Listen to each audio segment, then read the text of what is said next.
What if the smallest voice in the royal family held the biggest secret? For years, we've been told the same story, repeated in headlines, echoed in interviews, etched into memoirs, and burned into the collective memory of royal watchers across the globe. Meghan Markle cried. Kate Middleton made her cry. That's it. That's the story. Case closed. Or is it? Because deep behind the walls of Kensington Palace, behind the polished smiles and practiced curtsies, there was one little girl standing silently at the center of it all. Before we continue, please hit the like button, subscribe to the channel, and turn on the notification bell for updates. Princess Charlotte. She was just 3 years old when her uncle Harry married Meghan, a toddler in a flower crown, paraded before the cameras like a royal doll. Too young, we assumed, to know what was happening. Too small to matter. Too innocent to remember. But now, years later, everything has changed. Because Charlotte remembers. And what she remembers doesn't match the story we've all been sold. In fact, what Charlotte finally revealed could flip the entire Meghan versus Kate narrative on its head. It's the kind of revelation that rewrites history, shifts public sympathy, and threatens to expose one of the most tightly controlled PR illusions in royal history. And guess what? The truth didn't come from a Netflix documentary. It didn't leak through a tabloid. It didn't come from a palace source, a royal aide, or a ghost-written memoir. It came straight from Charlotte. And when she spoke, she didn't just defend her mother. She shattered the entire royal illusion surrounding Meghan's wedding, the infamous bridesmaid dress scandal, and who really made whom cry. But before we dive into Charlotte's bombshell, let's rewind the clock. Let's go back to the wedding of Prince Harry and Meghan Markle. May 2018. It was supposed to be a fairy tale. A modern American actress joins Britain's most ancient royal family. A multicultural celebration in St. George's Chapel. The Queen, the Clooneys, Oprah, and the Pews. The pageantry was pristine, the cameras rolling, the dresses flawless. Well, almost flawless. Because behind the polished scenes, something was very, very wrong. And it all began with a dress. Specifically, the little white Givenchy-designed bridesmaid dress worn by Princess Charlotte. Sounds trivial, right? A dress? A fitting? Just part of the chaos of any wedding? Except this wasn't any wedding. And what happened behind the scenes didn't just involve a dress. It involved tears, accusations, power plays, and a child caught in the middle of two powerful women. Now let's be honest. We've all heard Meghan's version. She told Oprah in that now iconic 2021 interview. The reverse happened, and I don't say that to be disparaging to anyone, because it was a really hard week of the wedding, and she was upset about something. She owned it, and she apologized and brought me flowers. According to Meghan, she was the one who ended up in tears. Kate, she claimed, made her cry, though she quickly added that Kate had apologized and that she'd forgiven her. And for a while, that was the dominant story. Then came Spare, Prince Harry's tell-all memoir.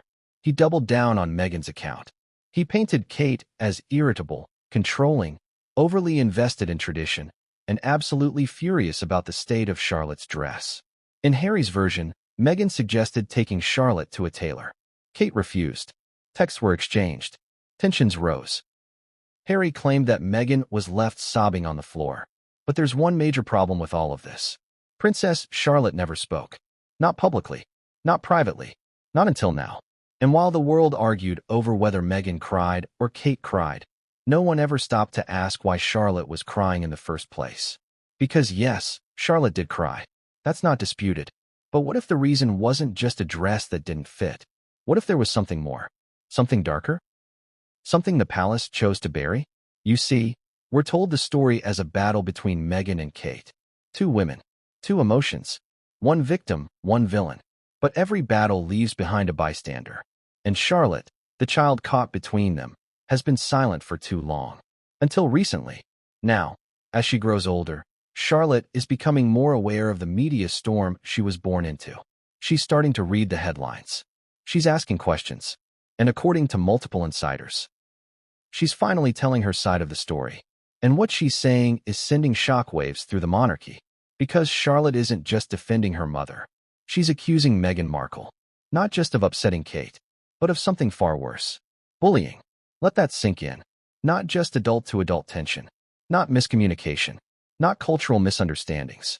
But a child, a member of the royal family, allegedly mistreated, dismissed, and emotionally upset by a senior royal on the brink of her wedding. And when Charlotte told her version of what happened behind the scenes at Windsor Castle, every assumption we had about who cried and why suddenly cracked wide open.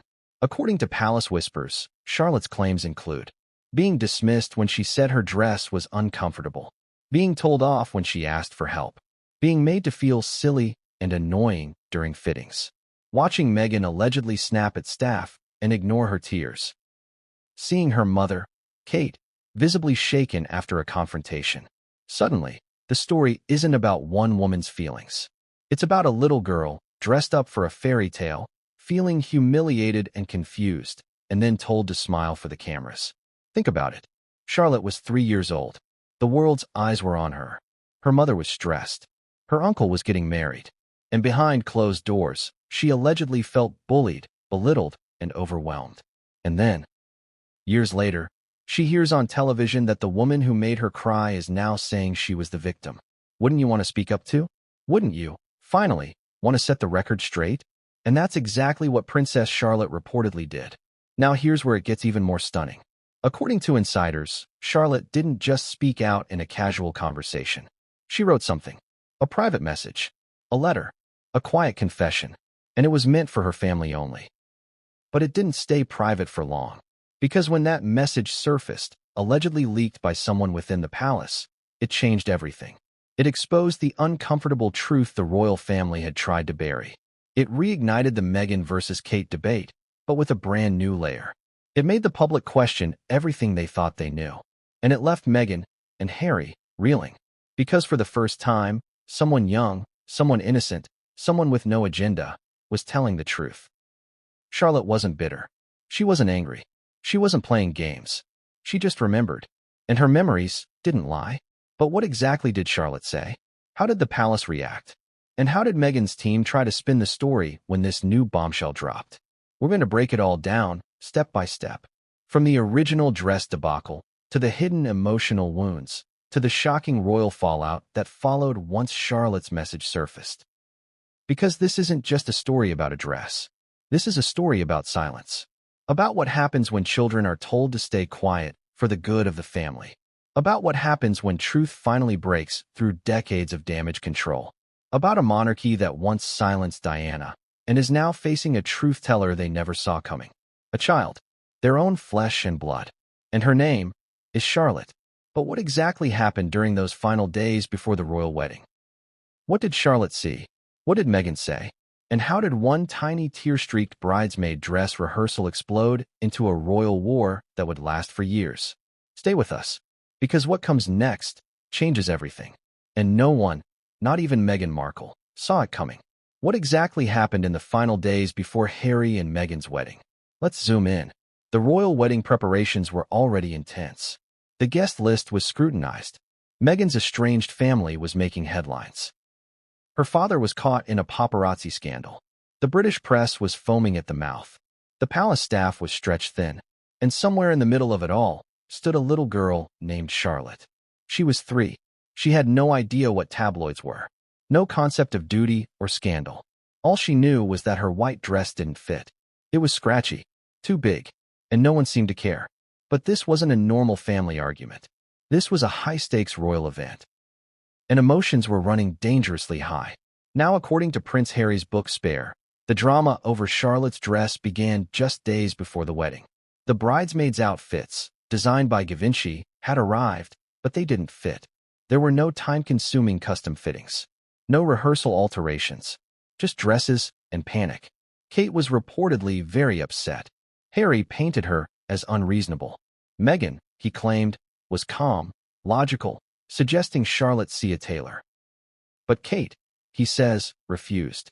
She wanted the dress fixed properly. No shortcuts. That's Harry's version.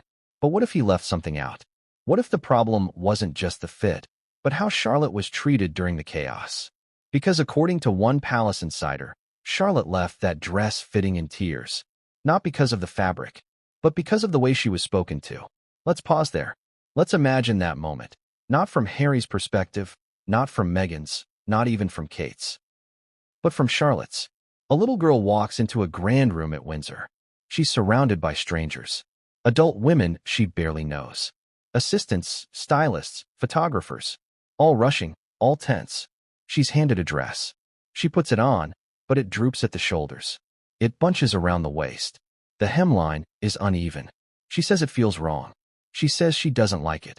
And then, allegedly, comes the moment. Meghan, in a flurry of stress, says something sharp. Something cold. Something like, "She'll be fine. It's not about the dress. Stop making a fuss." Charlotte goes quiet.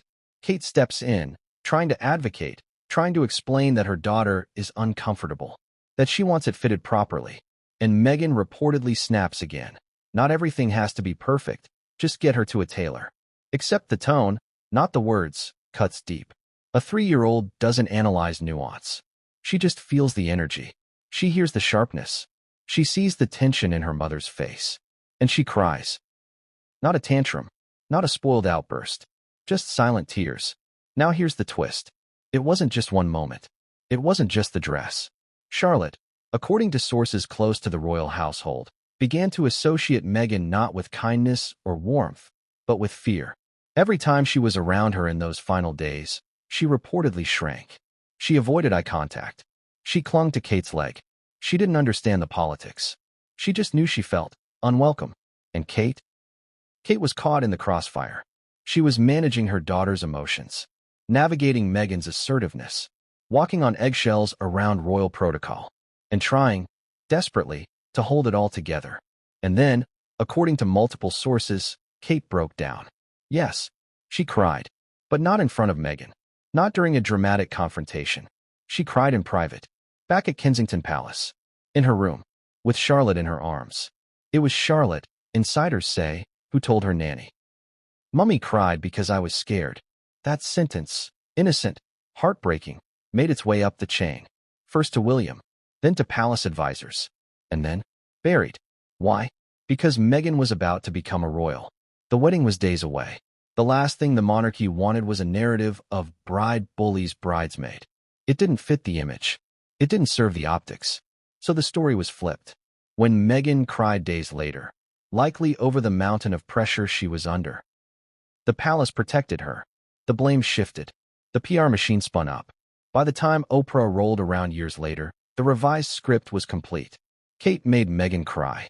And just like that, Charlotte's tears were erased from history. But she remembered. Children always do. And as Charlotte grew older, she began asking questions. Why did people think her mother hurt Meghan? Why were there stories that she had made Meghan upset? Why did her name keep coming up? And finally, why didn't anyone ask her what really happened? That's when the real shift happened. According to palace insiders, Charlotte began writing things down. Not for the public, not for revenge, but for herself. She kept a journal, a child's way of processing memories, sorting through confusion, reclaiming a narrative everyone else seemed to control. And in that journal, one page stood out. A single line, according to a leak that has since been quietly discredited by the Sussex PR team. "I didn't make her cry. She made me cry. And Mummy too." Boom. One sentence. 3 emotional truths. Charlotte was hurt. Kate was heartbroken. And Meghan? No longer the victim in this particular memory. Now let's be clear. This journal wasn't meant for public consumption. It wasn't released as a royal statement. But things in the royal family have a way of leaking. And when that particular line began making its way through the upper echelons of royal circles, it sent a jolt through the palace. It was the one thing Harry and Meghan's narrative couldn't survive. A credible, innocent, first-hand memory from the only other person in the room. Charlotte. Not an adult with a grudge. Not a royal aide. Not a nameless source. But the little girl in the dress. The one they all forgot had a voice. And now, she was using it. But if that sentence was just the beginning, what came next would set the royal press office on fire.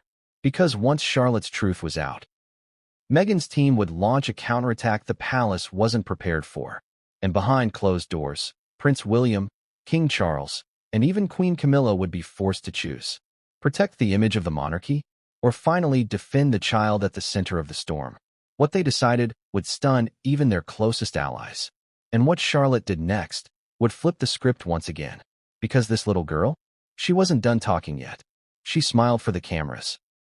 But behind that carefully curated image, the sweet, wide-eyed bridesmaid in her white Givenchy dress, Princess Charlotte was holding back tears. Not just from the uncomfortable fabric, not just from the scratchy shoes or tight flower crown, from something deeper.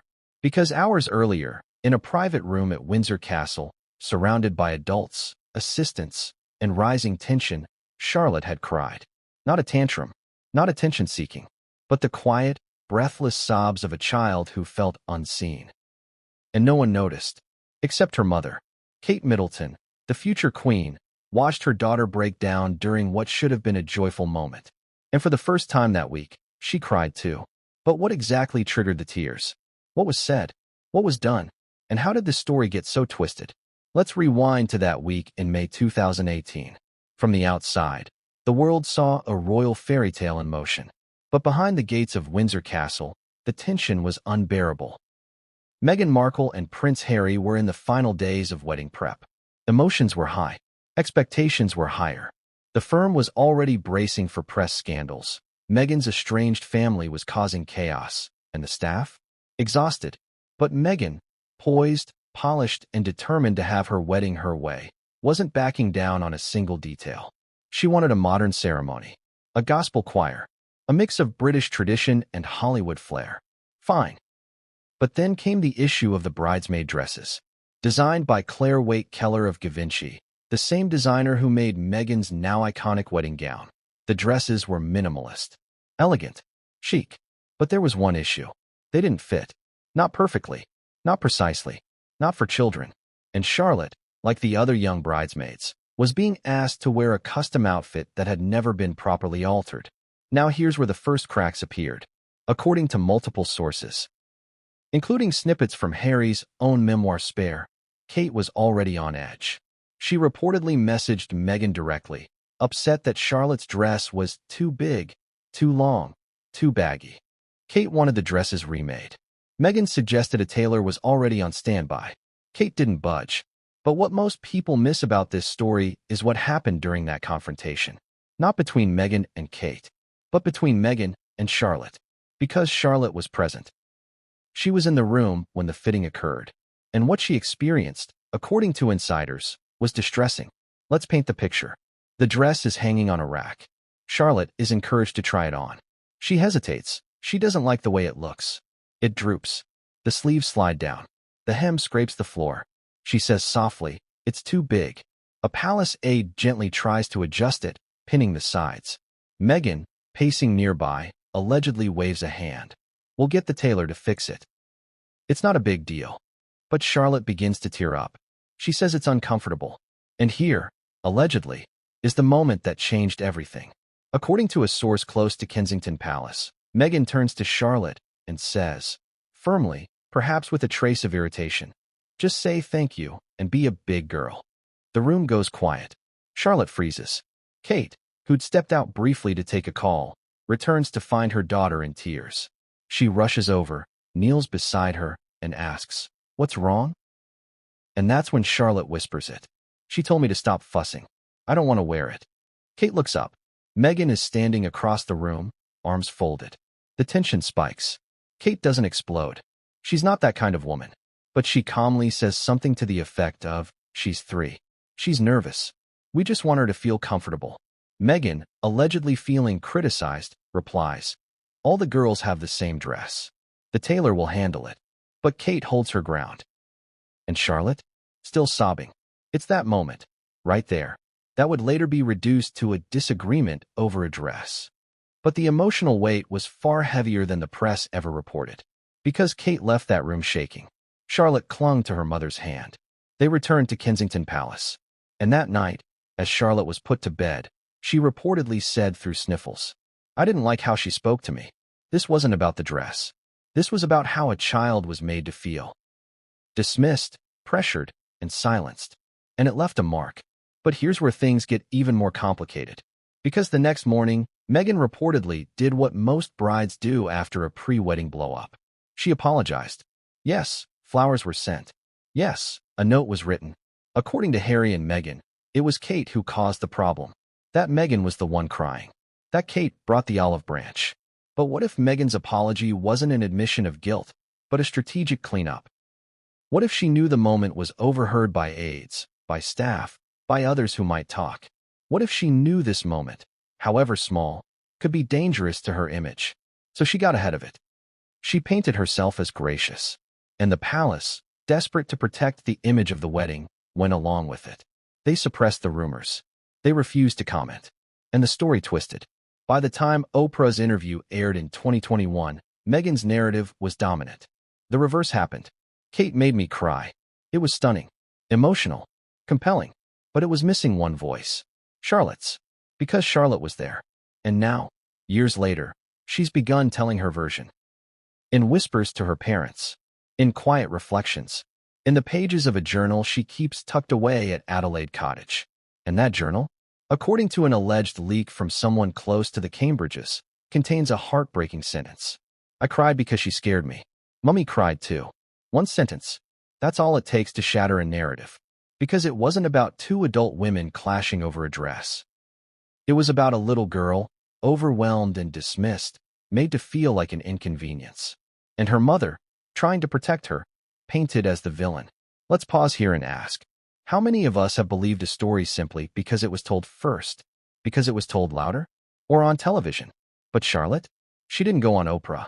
She didn't hire a publicist. She just remembered.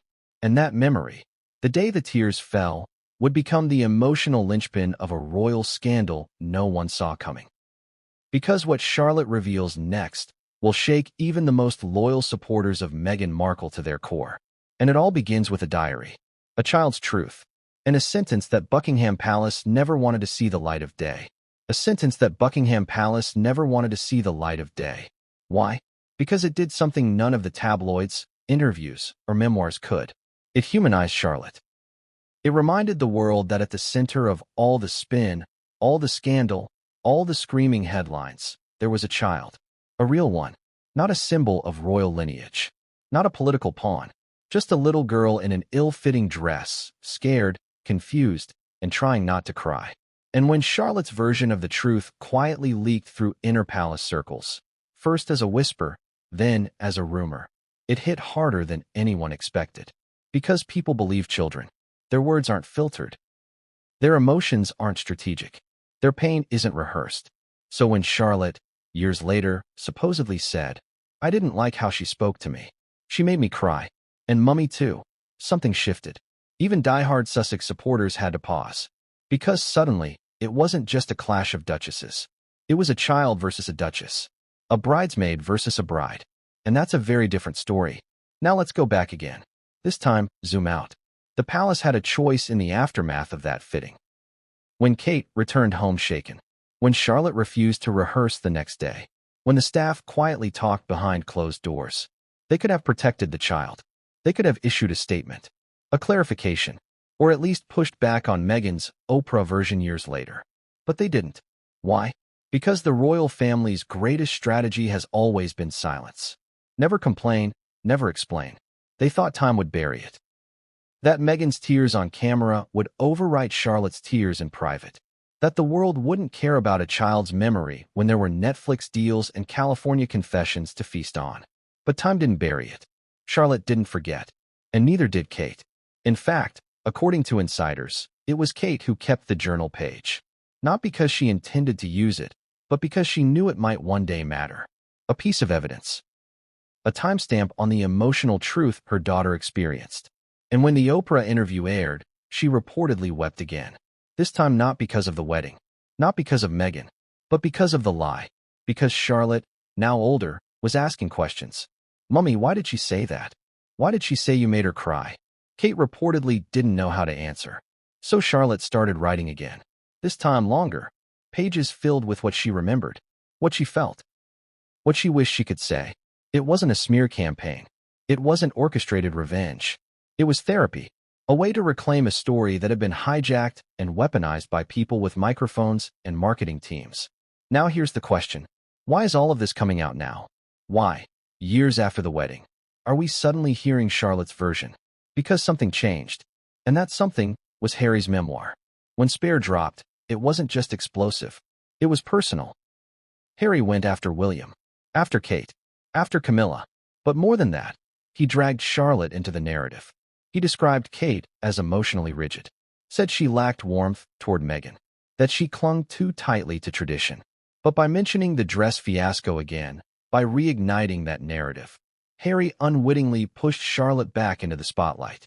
And this time, the palace wasn't going to let it slide. According to sources, senior aides encouraged William and Kate to let the story fade. But Kate reportedly disagreed. She wasn't just a future queen. She was a mother. And this time, she refused to let her daughter's tears be reduced to footnotes in someone else's memoir.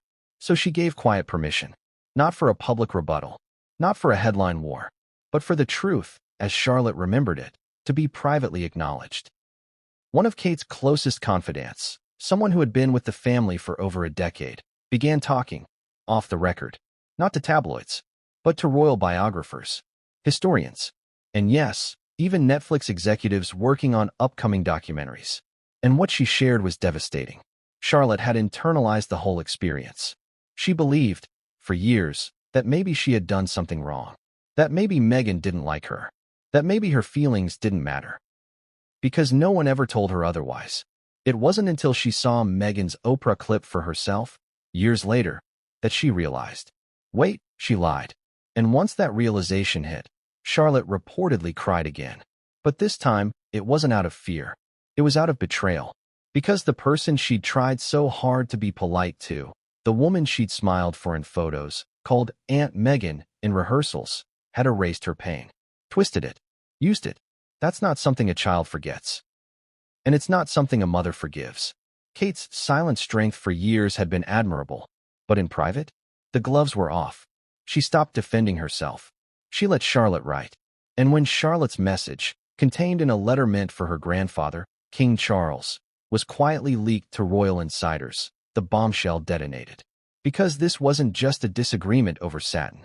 It was a scar. And now it was public. The media had a field day. Some headlines still tried to spin it. Sources deny any intentional harm. Others leaned in. Princess Charlotte felt bullied by Meghan. Explosive letter surfaces. And some just panicked. Palace in turmoil as young royal breaks silence. But one thing was clear. The narrative had shifted. And Meghan Markle suddenly found herself on the wrong side of the sympathy scale. Again. Now, do we know exactly what was in the letter? No, not officially. But palace aides confirmed it existed. That it was written by Charlotte, in her own hand, addressed to Grandpapa.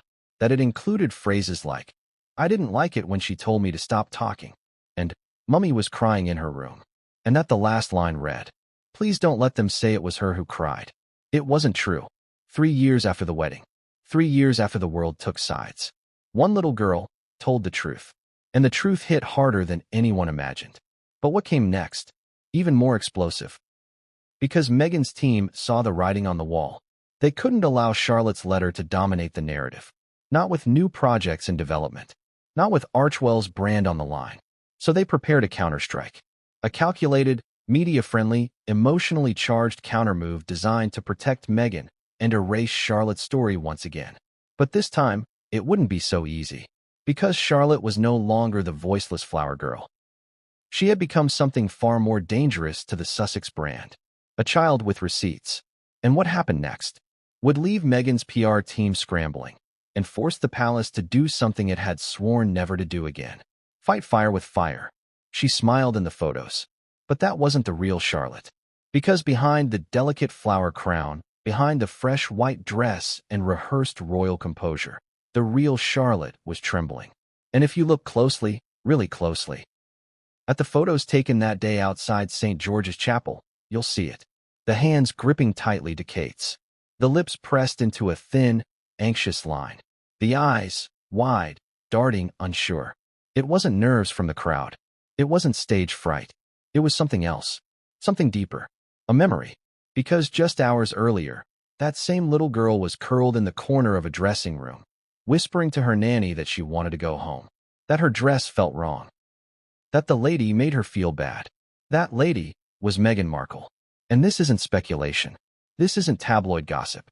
This is Charlotte's own recollection, shared quietly over time, first to family, then to friends, and later, in writing.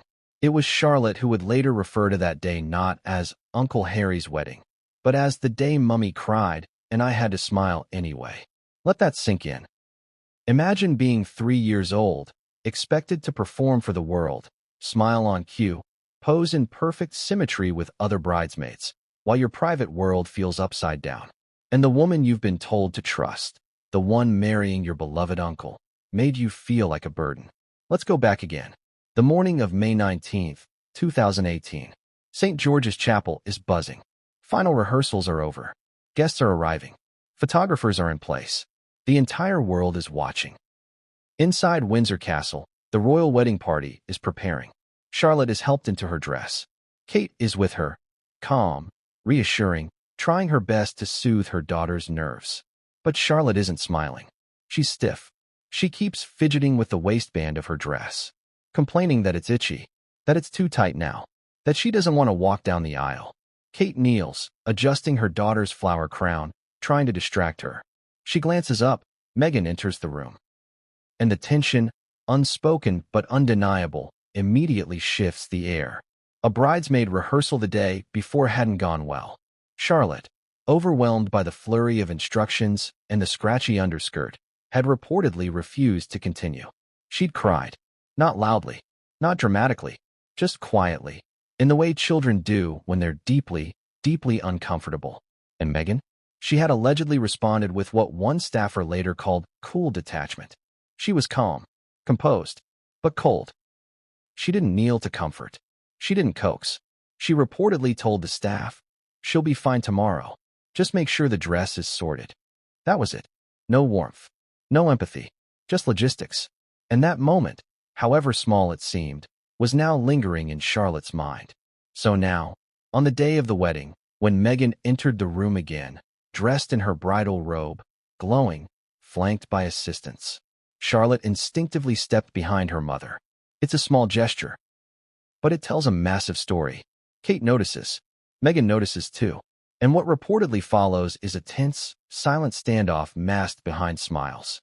Because while the adults exchange pleasant greetings, Charlotte won't move. She won't step forward. And when it's time to line up with the other bridesmaids, she clutches Kate's hand tightly and whispers, "Can I stay with you?" Kate, ever composed, gently encourages her. "You'll do beautifully, darling, just like we practiced." But Meghan, possibly sensing hesitation, allegedly interjects with something like, "They've rehearsed. She knows the order. It'll be fine." Kate doesn't argue, but the moment sticks. Because Charlotte, according to what she later told her nanny, felt like she wasn't wanted. Not just shy, not just nervous, unwanted. And that one emotion followed her all the way down the aisle. Now let's pause for a second. Why is this so important? Because we're often told that royal children are raised to be composed, to smile, to perform, that this is just part of the job. But Charlotte wasn't just performing. She was hiding from the discomfort, from the tension, from the confusion of being treated kindly by some adults and coldly by others, all while being told to keep smiling. It's a strange contradiction, isn't it? The world saw a fairy tale, a beautiful bride, a proud prince, an adorable procession of bridesmaids and page boys. But Charlotte? She saw a blur of cameras. She heard whispers behind closed doors. She felt the sting of being shushed when she asked a question. The chill of being told, "Stand straight," instead of, "Are you okay?" And the worst part? She had no words for it yet. That's what makes this so devastating. Because trauma at that age doesn't scream. It simmers. And when it finally finds words, years later, it hits like a tidal wave. That's why the world was so unprepared when Charlotte finally started talking. Not publicly, not dramatically, just quietly, in safe spaces, to trusted people.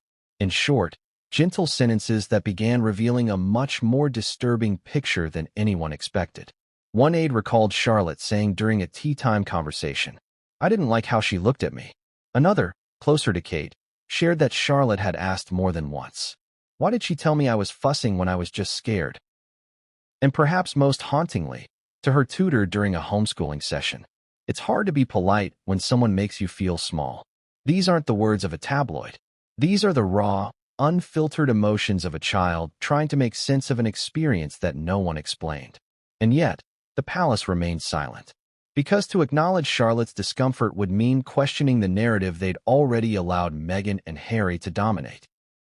And so Charlotte, like so many others before her in the royal family, was expected to carry the burden quietly. But she didn't. Not forever. Because the older she got, the more she understood the story being told in the media, and the more it conflicted with her own memory. And that dissonance, that internal contradiction, it grew unbearable. So she began writing, not just in a diary, but in letters, to her grandfather, to her godmother, to people she trusted. And in those letters, one message repeated over and over. I didn't feel safe that day. Safe. Not pretty. Not proud. Not honored to be part of a royal wedding. Safe. It's a word we rarely associate with royal protocol. But for Charlotte, it was the most important one. Because no matter how expensive the dress, no matter how famous the wedding, she had felt unsafe in a room where she was expected to smile and obey. And that feeling didn't go away. It resurfaced every time she saw Meghan's face on TV. Every time someone asked about that dress. Every time Oprah replayed the Kate made me cry segment. She knew it wasn't true. She knew she had cried. That her mother had cried. That the woman on the screen had smiled while rewriting history. So finally, Charlotte began rewriting it back. And the next chapter of her truth would reach Meghan in a way no adult confrontation ever had. Not with shouting. Not with scandal. But with something far more dangerous. A child's handwritten honesty. And when Meghan received a copy of Charlotte's letter, forwarded to her indirectly by a mutual royal aide, the Duchess of Sussex reportedly froze. Because for the first time, someone had taken the mask off. And it wasn't the press. It wasn't Piers Morgan. It was a child. A bridesmaid. The one who wasn't smiling. She wasn't smiling. And now Meghan knew why. Because there it was, on cream-colored stationery with tiny, looping handwriting. Charlotte's letter. Delivered not by paparazzi. Not by press leak. But quietly. Internally. A whisper passed between royal aides. One of whom, reportedly with deep loyalty to Kate and William, ensured that Meghan saw it. Not directly, but unmistakably. According to sources close to the royal household, a scanned version of Charlotte's letter made its way, deliberately, to a senior figure still in contact with the Sussexes. The intention wasn't to cause a scene. It was to correct the record. Charlotte's record. A record written not by press or PR firms, but by her. It wasn't venomous. It wasn't cruel. It was innocent, honest, gut-wrenching. And within its simple lines, Meghan was forced to face something she'd avoided for years. Accountability. You see, Charlotte wasn't accusing Meghan of abuse. She wasn't calling her evil. She wasn't smearing her name. She was just telling the truth. And that, for Meghan, was worse. Because you can deny rumors. You can dismiss tabloids. But you can't argue with the trembling handwriting of a royal child who once called you Aunt Meghan and now calls you out. The letter was brief, no more than a page and a half. But it reportedly contained 3 lines that no one in Montecito could unsee. You made me feel like I was being annoying when I was just trying to fix my dress. I cried because I thought you didn't like me. Mummy cried too, after I told her what happened. There it was. 3 sentences that directly challenged the Oprah narrative. 3 simple lines that implied Meghan hadn't just misrepresented her own experience. She'd erased Charlotte's. And Meghan? Well, she was stunned. According to 2 individuals who worked on Meghan's communications team at the time, the mood inside the Montecito estate was tense the moment the letter surfaced. They were in the middle of planning future media ventures. Meghan was workshopping ideas for a new lifestyle brand. Harry was organizing charity appearances. And then this. A private letter, yes, but one with the potential to explode if it ever became public. Because here's the brutal truth. There is no counter-strategy for being called out by a child. No way to spin it. No way to weaponize victimhood against a 3-year-old who grew up, remembered everything, and quietly wrote it down. And for Meghan, the risk was obvious. What if this got out? What if Charlotte's letter was leaked? What if this became the new focal point?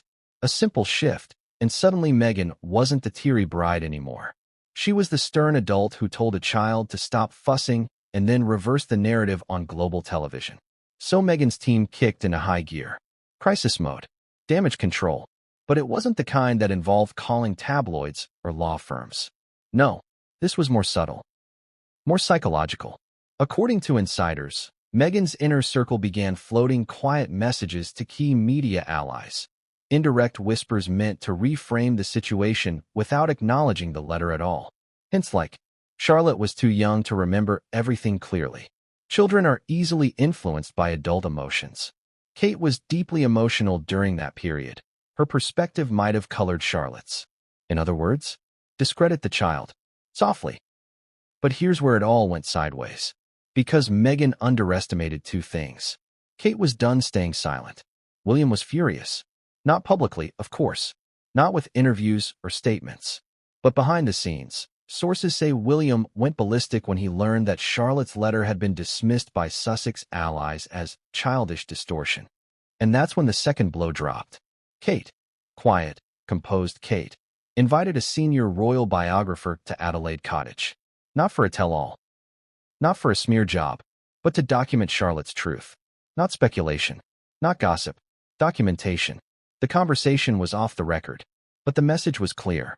If Meghan and Harry wanted to keep pushing their version, the Cambridges were finally prepared to push back, with facts, with timelines, with a child's first-hand account. And what started as a personal story about a dress was fast becoming a full-blown royal credibility war. Because here's the thing, the public, after years of Harry and Meghan headlines, was starting to feel the fatigue. From Spare, from Oprah, from the Spotify drama, from Netflix, from archetypes. The Sussexes had controlled the narrative for years. But now a child was flipping the script. And people were listening. Because if Charlotte had really been misrepresented, if her tears had been turned into someone else's talking point, then what else had been twisted? What other moments had been repackaged to serve a narrative? And more importantly, what else had Charlotte written? Because that letter to King Charles? That wasn't the only one. According to Palace aides, Charlotte had written multiple letters over the years, some to relatives, some just to herself. She had kept them all. And when she realized that her story was being questioned again, that even her memory was being challenged, she agreed to share more. That's right. Princess Charlotte agreed to release more pages. Not to the press, but to trusted royal historians. Not because she wanted revenge, but because she wanted accuracy. And that's when the narrative truly began to collapse. Because the more people read her words, the more they saw how deeply she had been affected by that one day, that one moment, the more obvious it became. This wasn't just a child's tantrum. This was a royal reckoning. And Meghan? She knew it. Because in private, according to insiders, she began distancing herself from the narrative she'd created. She stopped referring to the bridesmaid dress moment in interviews. She began sidestepping questions about the wedding entirely. And she instructed her PR team to let it fade. But the problem? Charlotte wasn't fading. She was rising. Not as a public figure. Not yet. But as a quiet, emerging voice. The kind of voice the monarchy had never seen before. She wasn't a victim. She wasn't a player. She wasn't even aware of how powerful her words had become. She was just a child, telling the truth. And that truth was unraveling years of media spin, PR strategy, and carefully calculated interviews. All from the hand of a girl who had once stood silently in a too-big dress, blinking back tears, while the world called it a fairy tale. Now, the world was finally seeing what she saw. And the moment that realization dawned, the moment that letter was acknowledged as real, the entire royal family, and Meghan herself, had to face a terrifying truth. Charlotte wasn't the bridesmaid who smiled. She was the bridesmaid who remembered. And she was just getting started. Was it really a meltdown? Or was it the moment a child stood her ground, only to be silenced for it? For years, the public has been fed one version. A polished tale. A royal soap opera with Meghan Markle in the center. Beautiful, misunderstood, weeping. A bride days before her wedding, brought to tears by a rigid sister-in-law, overwhelmed by the pressures of royal life. But as more details emerge, that narrative doesn't just fall apart. It shatters. Because what really happened behind the velvet curtains of Windsor Castle wasn't just Meghan crying over a dress. It was a child, Charlotte, quietly resisting pressure. And when she did, when she expressed her fear, her discomfort, her boundaries, the reaction wasn't compassion. It was control, dismissal, tension, and finally, silencing. But let's back up. Because the true difference between a meltdown and a courageous stand comes down to one question. Who was actually hurt in that moment? The cameras weren't rolling. The official photographers were elsewhere. But inside the private quarters where the bridesmaids' final fittings were underway, multiple palace staffers have since confirmed the vibe was electric. Electric in the worst way. Frustration, frayed nerves, passive-aggressive exchanges. A once-in-a-generation royal wedding. And tempers were near boiling. At the center of it all, Charlotte, a child who didn't want to wear the dress as it was, who didn't like the way it hung on her, who didn't understand why her feelings were being ignored. Let's paint the scene as reconstructed from leaked staff memos, internal HR documents, and whispers now surfacing in royal biography circles.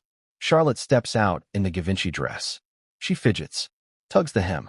She looks up at her mother. "It's too big," she whispers. Kate, calm but firm, reassures her. "We'll sort it, sweetheart." Then Meghan enters. She looks at the dress, frowns slightly, and says, "It looks fine. We've got the tailor." Charlotte turns to the aide next to her. "I don't want to wear it. It's itchy." Now here's where things turn. Meghan allegedly raises her voice, not shouting, but sharp. "She's already worn it. We've done this. It's the same as everyone else's. Let's move on." Charlotte steps back. Kate senses something shift. She places a hand on her daughter's shoulder, speaking gently. "She just needs a moment. Maybe if we pin it here." Meghan cuts in again. "It's not the dress, it's the drama. We're all stressed. This is not the time." And that's when Charlotte bursts into tears. Not a tantrum, not a scream, a quiet, overwhelmed sob. She curls into her mother, clutching the dress around her chest, and whispers again, "I don't want to wear it." Now, if this had been met with softness, compassion, this entire story might have vanished into history. But it wasn't. According to one bridesmaid's nanny, who was nearby, Meghan's response was chillingly composed. This is her role. She's not the bride. That line, spoken in the heat of a moment, landed like an iron bell. Kate said nothing. She simply picked up Charlotte and left the room. No raised voices. No confrontation. Just quiet retreat. But the damage? Already done. Because Charlotte wasn't just told to wear the dress. She was told her discomfort didn't matter. And for a 3-year-old, that's unforgettable. Now let's fast forward. That night, Charlotte doesn't eat much dinner. She refuses to try on the dress again. She cries when the topic is brought up. And Kate, normally the picture of composure, breaks down in front of the nanny. She cries too, not because of the dress, but because her daughter has been wounded by someone she was told to trust. By someone who would, just days later, sit on Oprah's patio and say, "She made me cry." Let's think about that. Was it a meltdown? Or was it a calculated deflection? Because everything, points to one conclusion. Meghan wasn't the one having the meltdown. Charlotte was the one with courage. Courage to say, "No, this doesn't feel right." Courage to cry when it mattered. Courage to tell her mother the truth. Courage to remember. And eventually, courage to write it down. And let's not forget what happened after that day. Kate did what any protective mother would. She called in senior staff. She insisted Charlotte would wear the dress only after further alterations, that the tailor would come to their residence privately. She kept Charlotte away from the rehearsals. And the day of the wedding, Charlotte walked down that aisle. She did her job. She smiled, barely. She posed for the photos. But every step was earned. Not because the dress had been fixed, but because her mother had taken the time to hear her, to honor her fear, to fight for her comfort when no one else did. That's not a meltdown. That's motherhood. And Charlotte? She did what every adult around her failed to do. She remembered the truth. She stored it quietly. She waited for the moment to speak. And when she did, she didn't scream. She didn't make threats. She didn't hire a ghostwriter. She picked up a pen and told her story. And that, more than any meltdown, terrified Meghan's camp. Because for all the media strategy in the world, there is no strategy for innocence. A child's pain is immune to spin. It lives in the quiet corners of memory, in diary pages, in bedtime tears, in sentences like, "I didn't feel heard. She looked angry. I was just trying to fix my dress." And when those sentences came out, when aides began whispering that there was a version of events written in Charlotte's hand, Meghan's media strategy cracked. Not collapsed. Not publicly, but internally, cracked. Because now the story wasn't Kate made Meghan cry. It was, did Meghan ignore a child's tears, then flip the script for sympathy? And that question doesn't go away easily. especially when the palace is no longer playing defense, especially when Charlotte's letters are being verified, especially when Kate, finally, has the receipts. But the biggest question of all, what will Charlotte say next? Because if her courage cracked the Meghan narrative, then her next memory might just break it wide open. If her courage cracked the Meghan narrative, then her next memory might just break it wide open.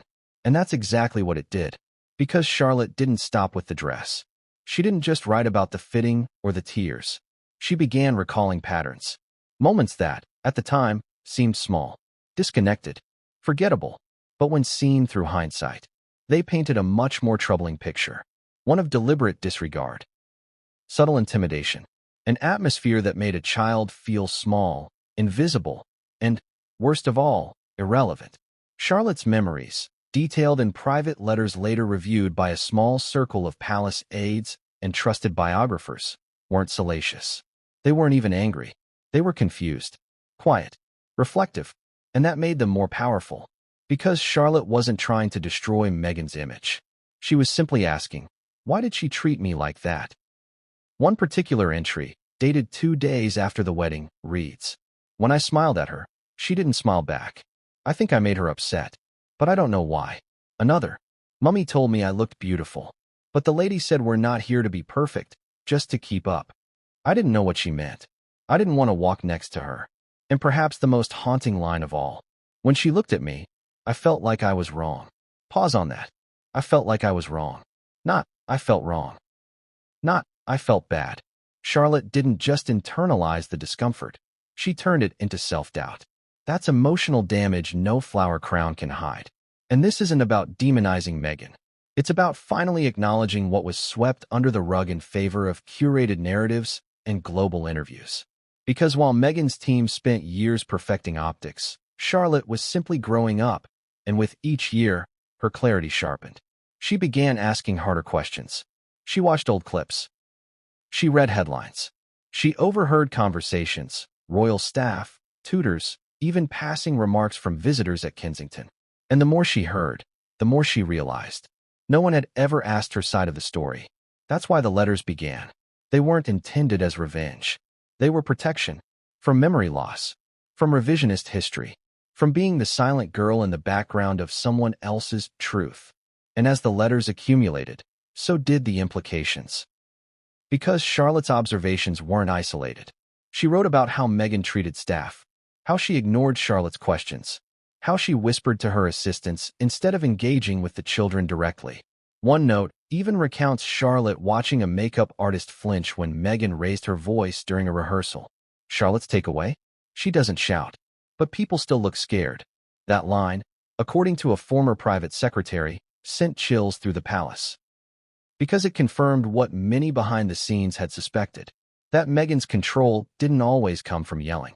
It came from atmosphere, from tone, from energy, and from the subtle, psychological tightening of every room she entered.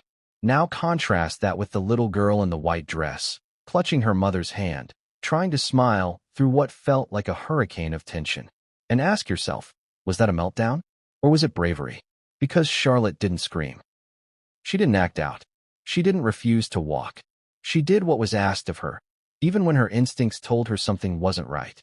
And that, in the end, is where the real betrayal lies. Not in the dress, not in the tears, but in the gaslighting of what followed. Because while Meghan claimed the reverse happened and blamed Kate, Charlotte was at home, rereading the Oprah clip in her mind, wondering how her memory could have been so conveniently erased. And here's the part no one talks about. Charlotte saw that interview. She didn't watch it live. She was too young. But as the years went by, and as conversations began to swirl within royal circles, she eventually asked to see it. And Kate, carefully, lovingly, agreed. The clip was shown to her in a controlled environment. And according to insiders, Charlotte's reaction was immediate. She looked at her mother and said, "That's not what happened." Kate asked what she remembered. Charlotte repeated it. "She made me cry." Those words, spoken not with malice, but with certainty, left no room for PR narratives. This wasn't about adult rivalries. It was about a child being forced to smile while the world told a story she knew wasn't true. So what do you do when a child contradicts a duchess? when a handwritten memory outweighs a global TV special, when the real truth doesn't come from a ghostwriter, but from a girl who was there. If you're the palace, you brace. If you're Meghan's team, you spin. If you're Charlotte, you keep writing. Because that's what she did. She didn't make public statements. She didn't break protocol. She just wrote. And over time, those letters began forming a timeline, a quiet, devastating account of what really happened behind the scenes of the royal wedding that captivated the world. They told the story not of a bridezilla, not of a villainous duchess, but of a pattern. A consistent, repeated failure to see the feelings of others, especially the smallest ones in the room. And those letters? They're now in the possession of key royal advisors. Some believe they'll remain sealed until Charlotte is older. Others believe select portions may be referenced in future documentaries to rebalance the narrative. But one thing is certain, they exist, and the truth within them is far less glamorous than the Hollywood version. Because in the end, this wasn't Meghan's meltdown. It was Charlotte's quiet courage. And her courage, once unleashed, had a ripple effect no one, not even Meghan Markle, was prepared for. Because if a 3-year-old could hold on to the truth for this long, what else might she be ready to reveal? What else might still be buried beneath the palace's code of silence? What other reversals in the Sussex narrative might soon unravel? Because Charlotte? She's not done. She's just getting started. What does it take to make a future queen cry? Not public pressure, not protocol, not the endless tabloid cruelty she's endured for over a decade. No, what broke Kate Middleton was watching her daughter crumble and being told she wasn't allowed to talk about it. Not to the public, not to the press, not even to defend herself when Oprah Winfrey, in front of 49 million viewers, aired a version of events that made her look like the aggressor. A cold, unfeeling duchess who made Meghan Markle cry over a bridesmaid dress. That was the headline. That was the soundbite. And for nearly 3 years, it went unchallenged. Because Kate, ever the Windsor loyalist, followed the rules. Never complain, never explain. But what happens when you keep your mouth shut and your silence becomes someone else's weapon? When your dignity is twisted into guilt? When your restraint is repackaged as cruelty?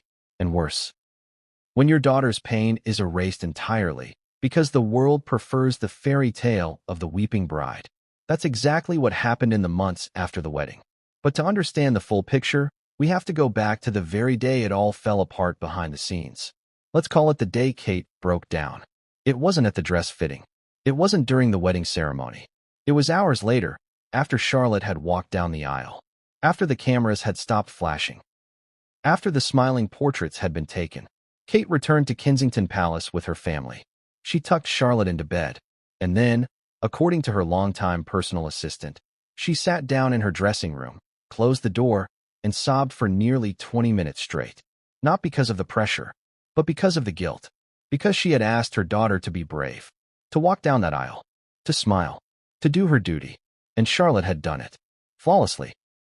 But when Kate knelt beside her that night and whispered, "You did so well," Charlotte's reply shattered her. Did she like me now? Kate asked who she meant. Charlotte blinked. The lady, Meghan. That's when Kate cracked. Because she realized her daughter had been internalizing the tension, the coldness, the subtle slights. And like any child desperate for approval, Charlotte blamed herself. Not Meghan. Herself. She thought maybe if she'd smiled more, or stood straighter, or said the right thing, she might have been liked. And that realization? It haunted Kate. It stayed with her through the wedding reception, through the press coverage, through Harry and Meghan's honeymoon. It stayed with her through every public event where she had to stand beside the new Duchess of Sussex and pretend everything was fine. But inside, Kate was grieving, not just for Charlotte, but for the sisterhood that never happened. Because let's not forget, Kate had welcomed Meghan with open arms. She had tried, introduced her to staff, shared protocol tips, even offered her favorite designer contacts. She'd wanted Meghan to succeed, because Meghan's success would have strengthened the monarchy, reinforced the narrative of a modern, unified firm. But Meghan? She didn't want advice. She wanted control. And the more she felt judged by the British press, the more she projected her frustration inward, onto staff, onto aides, onto Kate. And during those last weeks before the wedding, that frustration finally boiled over. Into tension, into tears, Into fury. Kate wasn't the only one crying that week. Multiple insiders say Meghan had several outbursts, some directed at staff, others at Harry. There were shouting matches over table placements, last-minute wardrobe revisions, demands that traditions be altered to suit her taste. One senior household member described her demeanor during that time as laser-focused, extremely intense, and at times emotionally unpredictable. But here's the contradiction. Publicly, Meghan would later position herself as the one under siege, the outsider, the victim, the woman who was brought to tears by a cold and unyielding institution. And in some ways, that was true. The media was brutal. Racism and sexism were real. But within the palace walls, the story was different. Because Meghan didn't suffer alone. Kate did too. Silently, gracefully, until Charlotte's words, "Did she like me now?" made that silence unbearable. That's when the real aftermath began. Because up until that moment, Kate had tolerated Meghan's moods, smiled through awkward photo calls, absorbed the press spin. But now her daughter had been affected, and that changed everything. In private, Kate began to pull back. She became more guarded. Where once she tried to include Meghan in family outings and events, she now kept her distance. At official engagements, their body language shifted. Kate no longer leaned in. She nodded. She smiled. But the warmth? Gone. She wasn't icy. She was strategic. Because she